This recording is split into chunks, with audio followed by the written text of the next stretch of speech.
오늘 그 정규승 교수님께서 하신 강의 어떠셨어요? 정말 너무 재밌었죠. 근데 문제가 정규승 교수님께서 너무 뭐 A부터 Z까지 다 얘기를 해주셨기 때문에 제가 이거 토크 콘서트 준비하려고 했던 질문 내용을 다 하셨어. 할 얘기가 없습니다 이제. 미리 얘기를 해주셔야지. 이게 제가 뭐 해야 됩니까 이거? 그럼 끝내요. 그게 진짜 거의 끝내야 될 상황이에요 지금. 아, 집에. 예, 제가 원래 죄송합니다. 이 질문이 한 10가지 정도를 준비를 했는데 뭐 할 수가 없습니다. 예. 어쩌면 제 이름은 이진우고요. 여기 오늘 행사 준비한 우리 군산기본소득연구회 회장을 맡고 있습니다. 지금부터 토크 콘서트, 그러니까 뭐 원래 토론회라고 했는데 그냥 토크 콘서트죠 뭐. 토크 콘서트를 좀 진행을 해보도록 하겠습니다. 지금까지 우리 그 정규승 교수님 말씀을 너무 많이 들었으니까 우리 김세준 교수님 한번 인사 한번 듣고 가시는 걸로 하겠습니다. 네, 안녕하세요. 네, 기본소득 국민운동본부 상임대표를 맡고 있는 김세준이라고 합니다. 현재 대한민국에서 이 기본소득이 진화하고 있습니다. 그 시작이 언제였는지 혹시 아세요? 코로나가 시작이 되고 작년 12월 6일 기본소득 국민운동본부가 출범을 했는데 그것보다도 이전에 10월 며칠입니까? 10일입니다. 10월 10일. 군산에서 10시 10분입니다. 네, 10시 10분에 제가 그때는 강연을 했고 먼저 시작된 거예요. 군산에서. 그래서 우리나라 기본소득의 이 진화 발전의 씨앗은 군산에서 뿌려졌다 저는 이렇게 말씀을 드리고 싶습니다. 네. 바로 여기 이분 때문에 그런 거예요. 모든 일이 다 이분 때문에 그렇습니다. 감사합니다. 어쨌든 지금 이제 뭐 두 분의 인사 말씀 들었고 이 끝에부터 계신 분부터 한번 본인 소개를 간단히. 근데 아까 말씀하셨지만 다시 한번 짧게 좀 부탁드릴게요. 네, 전주교대 천우성입니다. 오늘 기본소득에 대해서 공부하면서 청소년, 학생, 수당, 기본소득 관련해서 많은 생각을 하고 있습니다. 고맙습니다. 네. 너무 갑작스럽게 나와가지고 머리라도 꾸밀 걸 그랬는 거고요. 네, 안녕하세요. 저는 대학생 강민혁이고요. 네, 제가 뭐 정치 관련된 과도 아니고요. 뭐 다른 과도 아니고 현재 물리치료 공부하고 있고요. 이제 기본소득에 대해서 관심도 많고 그냥 공부하고 싶어서 같이 가져왔습니다. 반갑습니다. 네. 확실히 대학생 맞죠?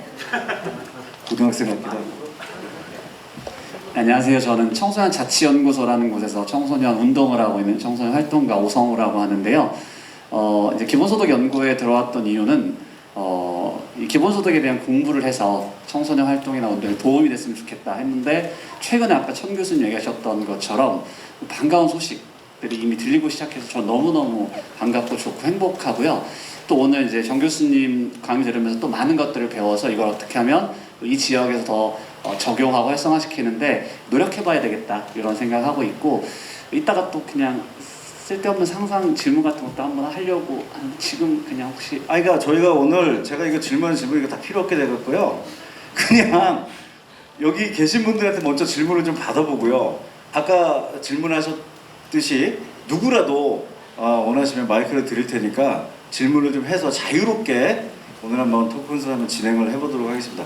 일단 끝에 계신 우리 천호성 교수님 이제 오랫동안 그 학교에서 이제 강의를 하셨는데 오늘 들으시니까 또 좀 다른 느낌이 좀 있으시던가요? 제 마스크가 좀 작아가지고 좀 벗고 해도 괜찮을까요? 한 분 벗는 거 허용하는 걸로 하겠습니다. 한 분.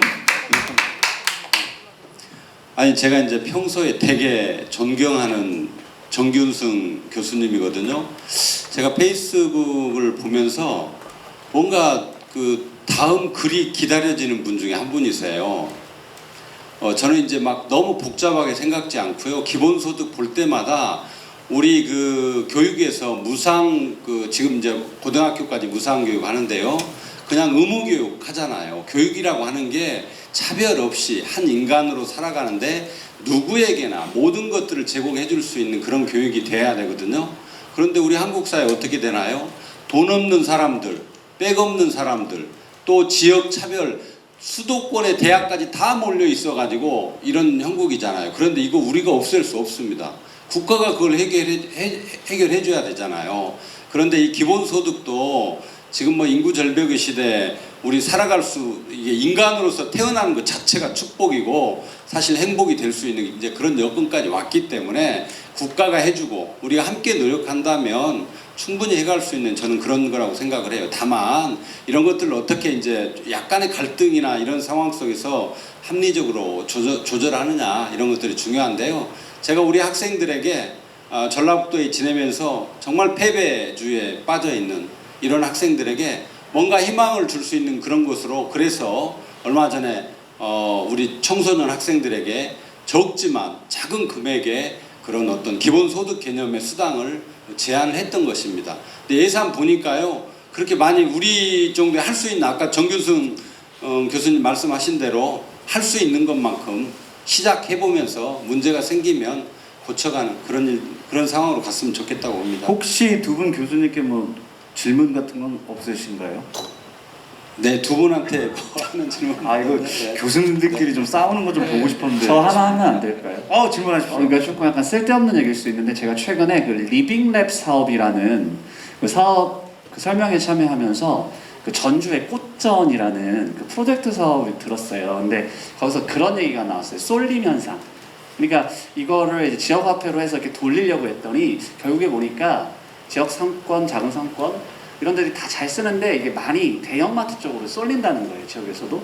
그래서 아까 그런 생각을 해봤어요. 목적세로 기업들에게 데이터세나 이런 걸 거둘 수는 있는데, 이렇게 기본소득 했을 때 자칫 그 큰 기업들이라든지 어마어마한 대규모의 어떤 글로벌한 기업들한테 이 쏠림 현상이 혹시 있을 수 있지 않을까? 저는 사실 기본소득을 찬성하는 사람이고 한데, 그런 것들에 대한 문제는 또 어떻게 해결할 수 있을까? 물론 아까 계속 얘기하셨던 사회적 합의나 우리 시민 참여가 너무너무 중요하다고 생각은 해요.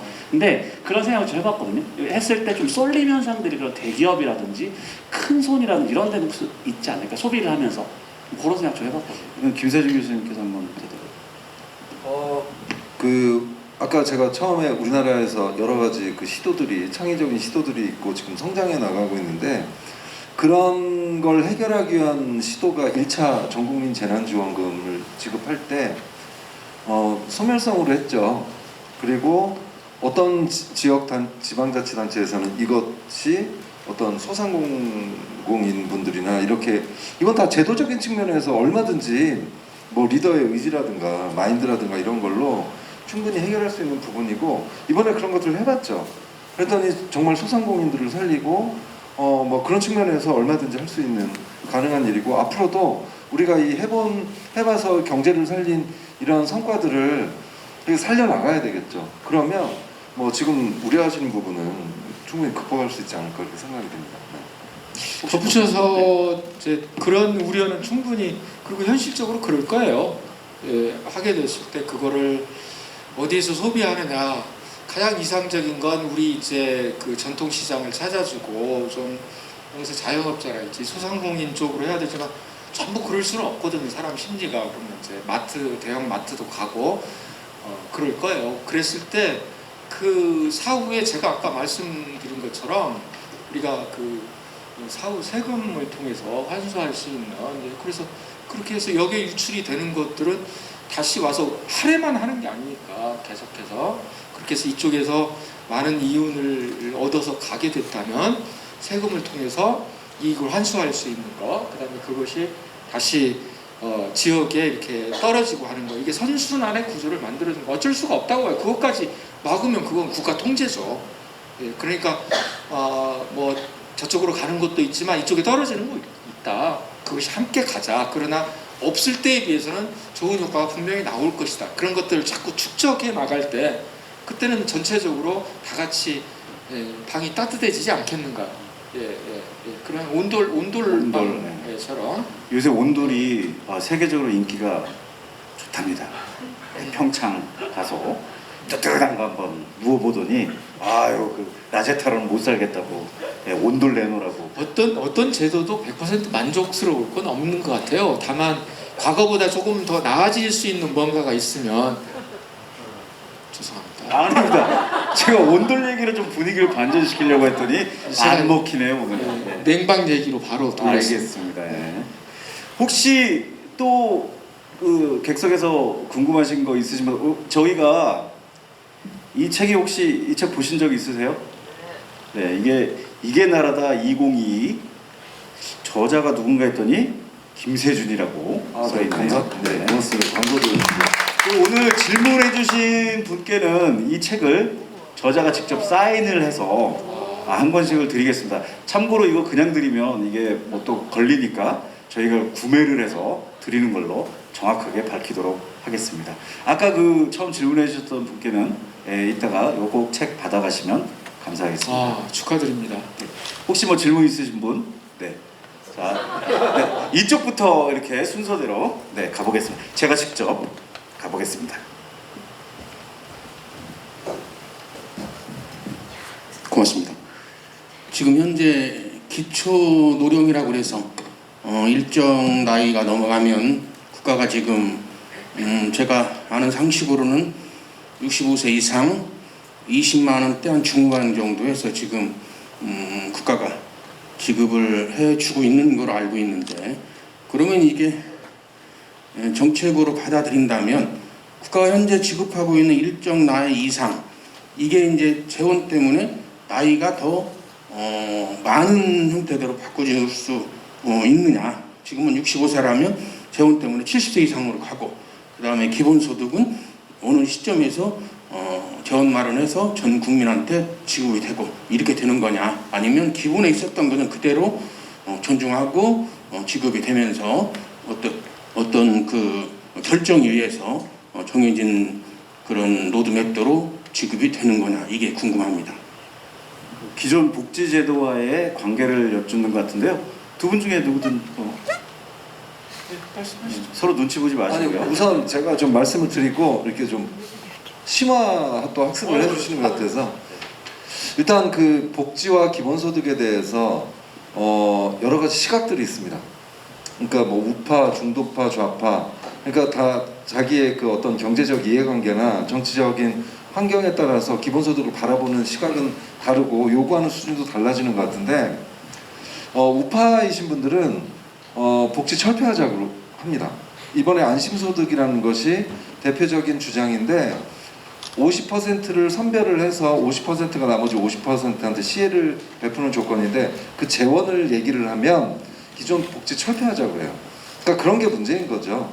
그리고 이제 뭐 지금 그 선진국 같은 곳에서 실험이 벌어지고 있는 것은 복지를 철폐하자는 게 아니에요. 복지에다가 기본에 있는 데에다가 기본소득을 추가로 아까 이제 교수님 말씀하신 그 단계별 그 확대를 해나가면 기존 복지 건드리지 않아도 됩니다. 그런 걸로 저희 기본소득 국민운동본부에서도 이게 가장 합리적인 거라고 생각을 하고요. 그 다음에 사실 뭐 이런 분들도 많아요. 저희도 이제 저도 요즘 토론에 많이 좀 임하고 있는데, 복지를 강화하자 하시는 분들 상당히 많습니다. 일면 그 의미가 있죠. 지금 기본소득을 할 때가 아니라 복지를 강화해야 할 때라고 말씀들을 많이 하시는데, 아까 그 정 교수님도 말씀하셨듯이 우리나라 지금 복지 수준이 상당히 낮습니다. 11%, OECD가 평균이 20%인데 우리나라 지금 반 수준인데, 올해 그 우리나라 예산이 556조고 복지 예산 얼마인지 혹시 아세요? 199조입니다. 예산의 35.8%예요.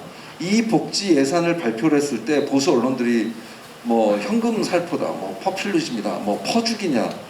아니 지금 아직도 복지 수준이 이 정도인데도 국가는 언론들은 공격을 하고 있고요. 이걸 OECD 수준으로 올리려고 그러면 지금 뭐 복지 예산 199조 더 올려야죠. 근데 우리나라는 다행히도 이번 정부 들어서 복지 예산을 계속 올리고 있어요. 작년에 비해서 혹시 얼마 올렸냐면 38% 올렸습니다. 이 정도로 복지 예산을 늘리고 있고, 근데 촘촘하게 하려고 상당히 좀 노력을 하고 있어요. 그럼에도 불구하고 계속 복지 사각지대 나오고, 그리고 아까 캐나다 또 실험을 해주셨는데, 캐나다의 매니토바에서만 실험이 끝난 게 아니라 지금도 계속 하고 있거든요. 근데 캐나다라는 나라는 우리나라에 비하면 복지 수준이 상당히 높습니다. 우리나라 2배 수준이에요. 근데 이 나라에서 계속해서 그 기본소득 실험을 왜 할까요? 복지를 계속 강화해 나갔는데 기본소득 실험을 통해서 이분들이 무슨 얘기를 하냐면 드디어 빈곤 문제를 대부분 해결했다 이런 얘기를 하고 있거든요. 그러니까 복지를 강화하는 것도 좋은 방법이긴 하지만 결국 이 복지를 강화했던 나라들에서조차도 기본소득이 같이 병행되지 않으면 이 뭐 빈곤 문제라든가 이런 사각지대를 잡을 수가 없다라고 생각을 하는 것 같아요. 그래서 어쨌든 누가 하느냐에 따라 중요한 것 같습니다. 이 기본소득. 근데 저희는 그 단계적으로 하면서 기본소득을 오히려 예전의 복지를 좀 풍부하게 하는 이런 방향으로 가는 게 맞지 않나 이렇게 생각이 듭니다. 네. 네, 어떻게 답변이 되셨는지 모르겠습니다. 혹시 예. 네. 제가 자꾸 마이크를 잡는 것 같아서. 그 드라이기 안 갖고 오셨습니까? 그 네? 네? 드라이기를 갖고 오셔서 이렇게 말려드려 좀 말리셔야 할 것 같아요. 드라이기 어디 있습니까? 말려야 된다고 자꾸 오전에도 자꾸 말려야 된다고 하면서 드라이기를 찾으시더라고요. 말려달라고 하셨잖아요. 말렸어요, 지금 다 말리고 왔어요. 예. 기본소득이 기존에 지금에 있는 복지제도를 건들면 기본소득의 의미가 없습니다. 예. 아랫돌 빼갖고 위에다가 하는 거 무슨 상관? 그게 아니고 이거는 기존의 복지와는 별도로 하는 거고요. 제가 이제 기본소득이 만능은 아니다라고 한 것 중에 하나는 우리 사회가 또 가야 될 과제가 오늘은 이제 그 주제는 좀 별도의 주제여서 얘기를 안 했습니다만 저는 기본 일자리 보장제가 같이 여기에 얹어져야 된다고 봐요. 궁극적으로는. 이거는 가장 밑바탕이 될 수 있다면 더 항구적으로는 일하고 싶은 의지를 가지고 있고 일할 수 있는 능력을 가진 사람들은 일을 할 수 있는 최소한의 그런 어떤 그 고용을 보장해 줄 수 있는 일자리 보장제가 여기에 추가적으로 얹어져야 됩니다. 그러면 그런 그 일자리 보장제라고 하는 것들은 기존의 기업만 창출할 수 있는 게 아니거든요.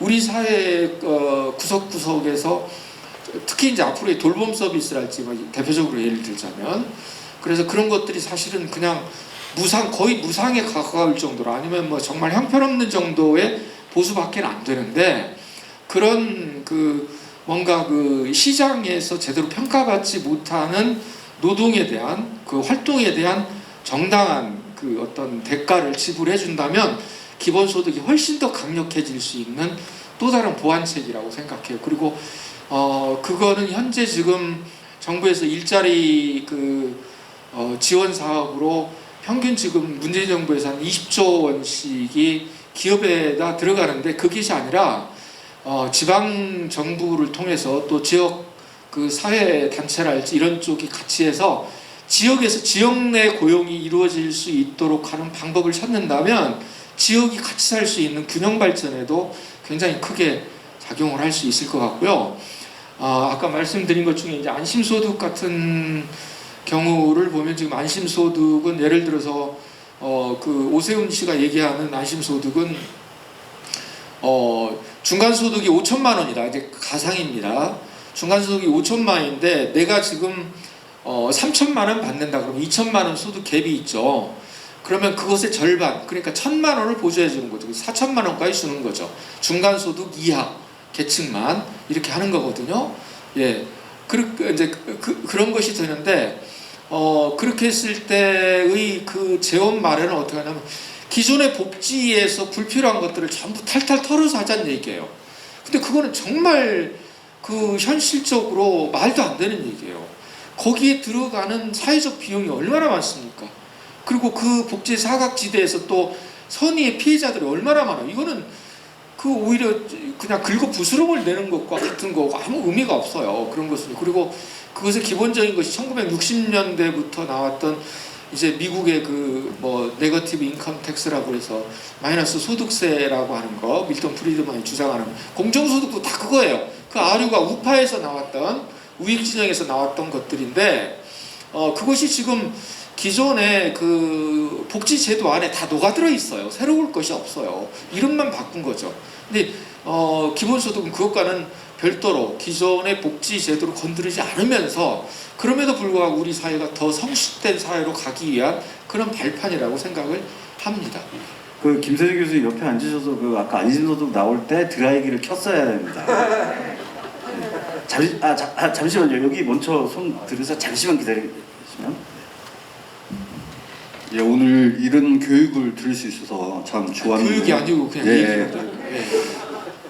여기는 지금 특정인들만 지금 모인 거잖아요. 관심 갖고 이런 분들만 모였는데 더욱더 중요하게 생각한 건 저희보다 이제 지금 대학생분도 오셨는데 고등학생, 중학생들까지 이런 교육들 들어야 한다.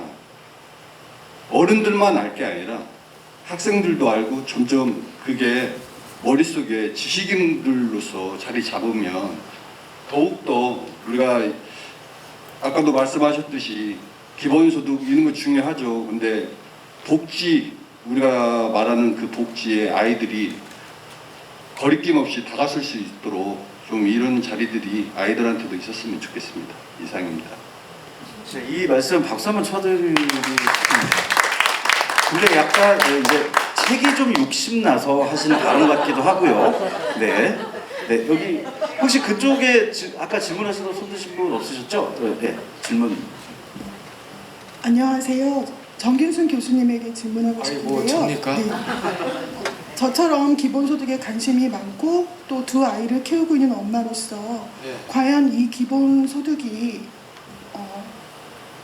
실현될 수 있을까? 이런 의구심을 갖는 사람들이 많이 있을 것 같아요. 맞습니다. 네. 그래서 저 같은 의심을 갖고 또 관심은 있지만 어떻게 이거를 또 저희 아이들한테 제가 또 얘기를 해줘야 되고 어떻게 교육을 하면 좋은지 교육자로서 또는 저희 아이들에게 강력한 좀 희망 메시지 같은 걸 하나 주시면 전 좋을 것 같거든요. 그래서 그런 메시지 한번 과연 실현될 수 있을지에 대해서 강력한 멘트 한마디 부탁드립니다. 그 부분과 관련해서 정말 좋은 말씀을 해주셨고 지금 자녀 혹시 지금 한 몇 살 정도?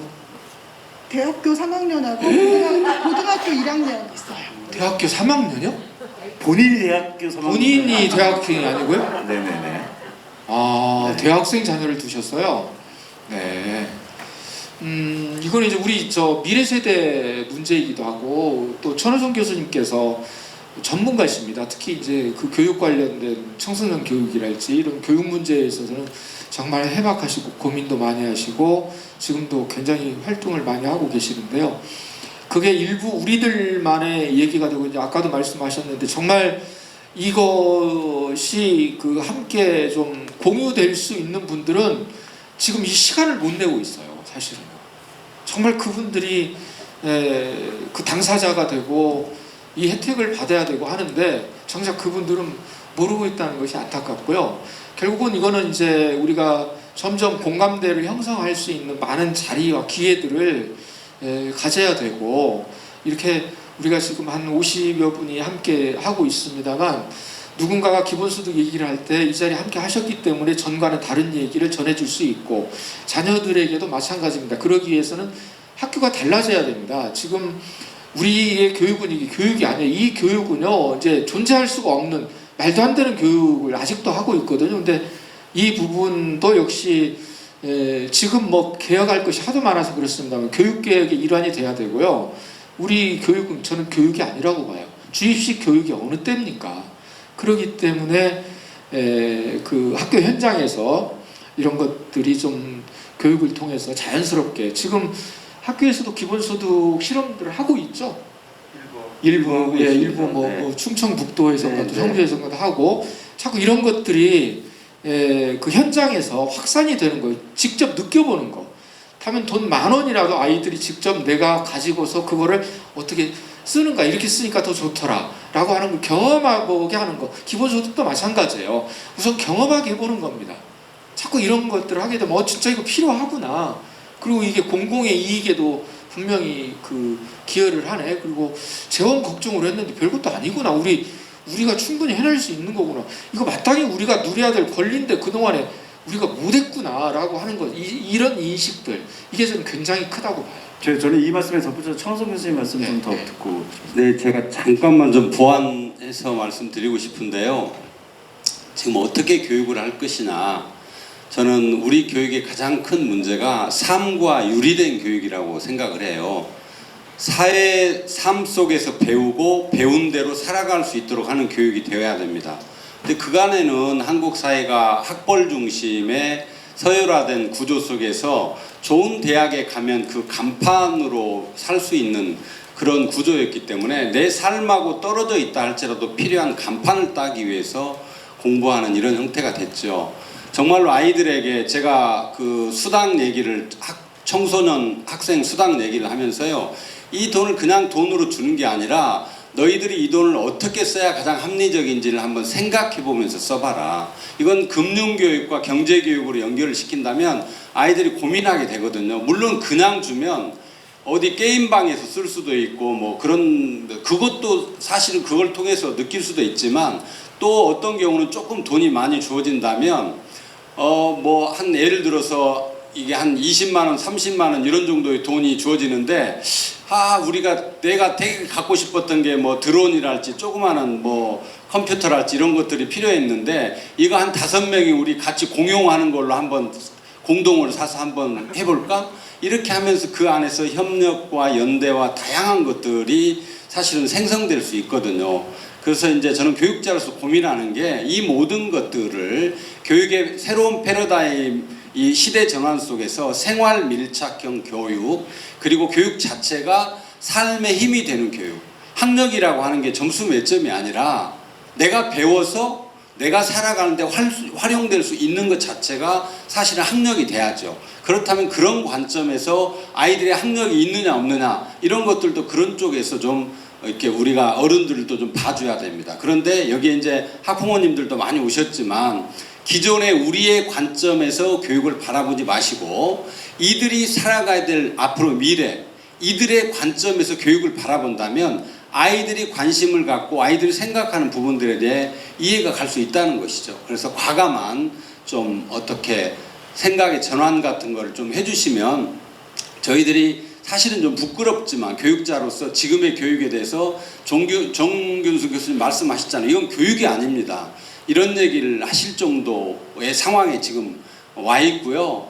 그래서 이걸 정말 획기적으로 좀 바꿔보려고 하는 그런 생각을 갖고 있습니다. 약간 상처받으신 것 같은데.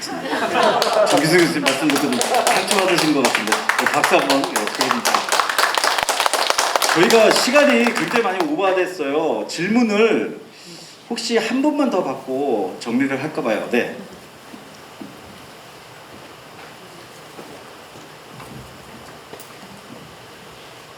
네, 우선 그 책이 탐이 나서 손을 들었습니다. 오늘 그 정균승 교수님 강연에 정말 잘 왔구나. 우리 남편이 저녁 줄 생각 안 하고 어디 가느냐고 했는데, 이런 강연이라면 1000번이라도 저녁을 안 주고라도 참여하겠습니다. 오늘 아주 너무나 주변 분들이 왜 이렇게 정 교수님께 열광을 하는지 오늘 제가 들어보고 저도 너무나 공감되고요. 그리고 이제 특히 마지막에 말씀하신, 저희가 이제 저희 단체가 요즘에 부산역에서 출발해서 이제 철도 잊기라는 걸 하고 있거든요. 철도 잊기 한반도 평화 대행진이라는 행사를 하고 있는데, 부산역에서 출발해서 727날 이제 90일 동안 550km에 달해서 도보로다가 행진을 합니다. 근데 아까 말씀하신 중에 저희 모토가 그거거든요.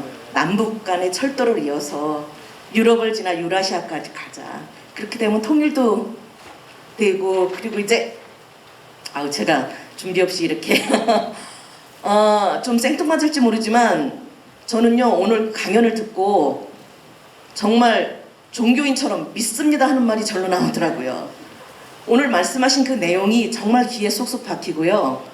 기본소득 틀림없이 이렇게 해나갈 수 있을 거라고 믿습니다. 그래서 이렇게 많은 거를 제가 이렇게 감동받았듯이 감명받았듯이 많은 사람들이 들었으면 좋겠어요. 그래서 많이 기본소득에 대해서 다른 회원들을 어떻게 더 끌어모으실 건지 그런 부분이 궁금하더라고요. 저 말고도 많은 분들이 함께 했으면 하는 바람에서요. 그리고 이제 군산에서 혹시 또 이런 강연이 어떻게 계속적으로 지속적으로 할 수 있는지. 날이면 날마다 오지 않습니다. 죄송합니다. 예. 오늘 진짜 오신 것도 너무 잘 오신 겁니다. 네. 박수 한번 또 그 회원 확대 부분에서 좀 네. 제가 잠깐만 좀 말씀을 드렸으면 좋겠는데요.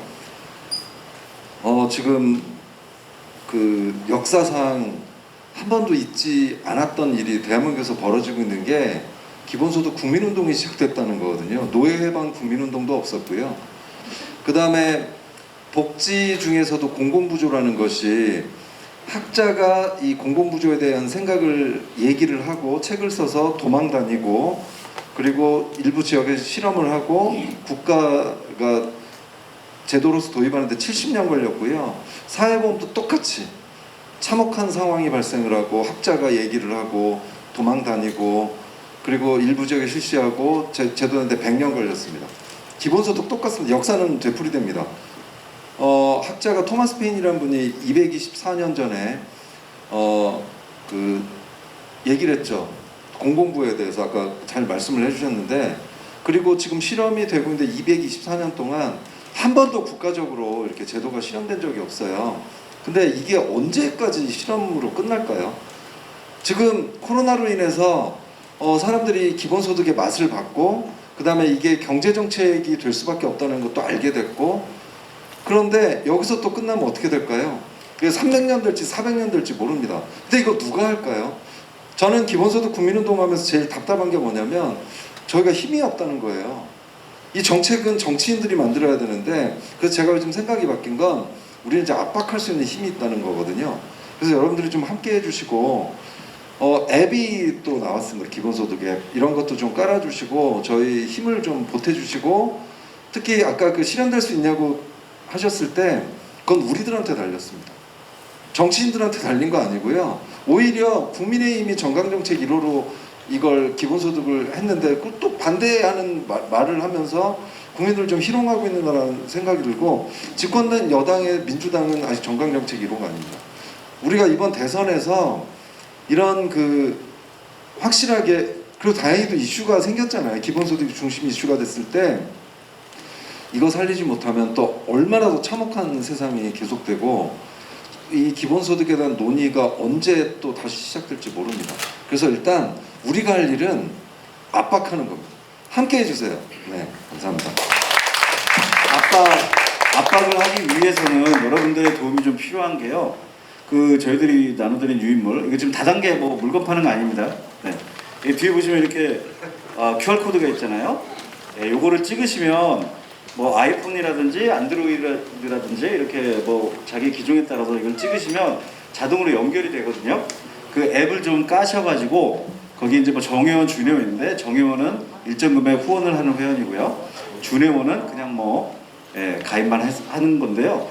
뭐 준회원도 괜찮습니다. 들어가셔서 새로운 소식도 받아보시고 기본소득에 관해서 많이 공부도 좀 하시고 하시면 좋겠어요.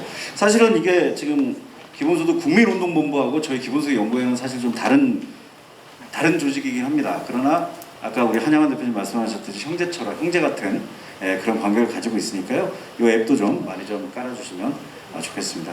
저희가 이제 진짜 마칠 시간인데요. 정말 이 한마디는 하고 끝나야겠다 하시는 분. 예. 네. 책 욕심이. 네. 책 욕심은 아니고요.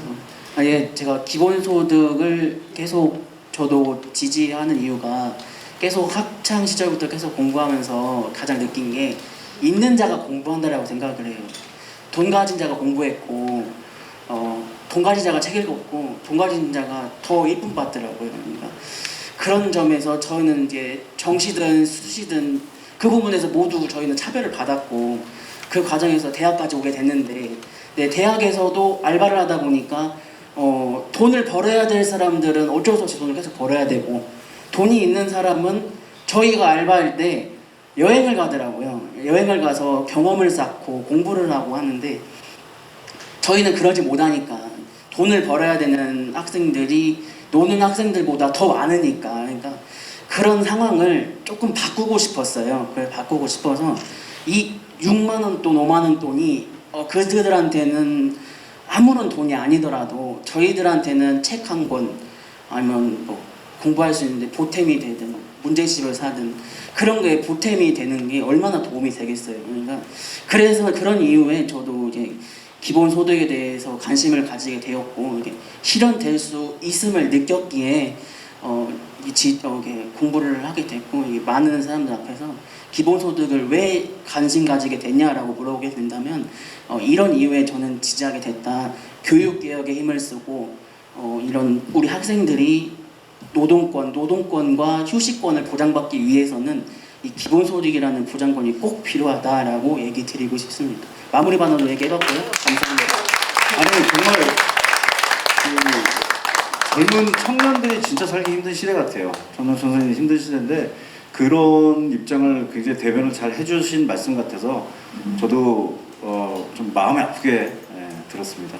오늘 이렇게 다 와주셔서 진심으로 감사드리고요. 그 마지막으로 앞에서 이제 그 함께 기념 촬영을 하고 마무리를 하도록 하겠습니다. 지금까지 이재명을 닮은 이진우였고요. 우리 교수님 세 분 나오신 분들 모두 진심으로 감사드립니다. 고맙습니다. 그리고 이 책은 이따가 나가시면서 저자 사인을 받고 가시면 되겠습니다.